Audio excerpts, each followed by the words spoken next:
আজকের কবিতা হচ্ছে the ghost of Tom জড। এই কবিতার থিম নিয়ে আলোচনা করব। তো চলো শুরু করা যাক।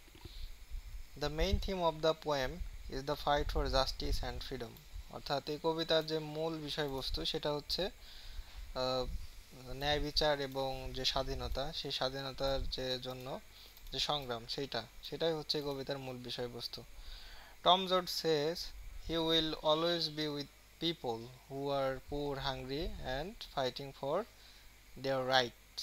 অর্থাৎ টম জোড সেই মানুষগুলোর সাথে থাকবে যারা গরিব, যারা ক্ষুধার্ত এবং যারা হচ্ছে তাদের অধিকারের জন্য লড়াই করছে, তাদের পাশে টম জোড এসে দাঁড়াবে।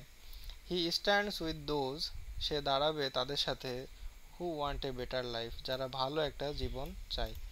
The poem shows hope, struggle and support for the weak. অর্থাৎ এই কবিতায় দেখানো হয়েছে যে আশা, সংগ্রাম এবং সাপোর্ট, মানে তাদের যে সহায়তা লাগবে ফর দ্য উইক। অর্থাৎ কাদের কাদের লাগবে এগুলো, যারা হচ্ছে দুর্বল। Tom's spirit leaves on their fight.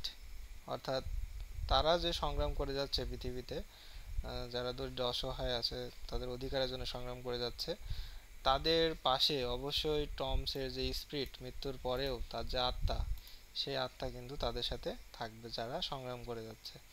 এই হচ্ছে কবিতা। তো কবিতা আসলে, কবিতার থিম আসলে অনেক ছোট করে লিখতে হয়। আর এইচএসসিতে মূলত 50 ওয়ার্ডের ভিতরে লিখতে বলা হয়, তো 50 থেকে 60 ওয়ার্ডের বেশি না লেখাই ভালো। তো আশা করি এটা অনেকটা সহজ আছে, তোমরা একটু মনোযোগ সহকারে 2-3 বার পড়লেই আশা করি তোমরা মনে রাখতে পারবে। সবাইকে অনেক ধন্যবাদ।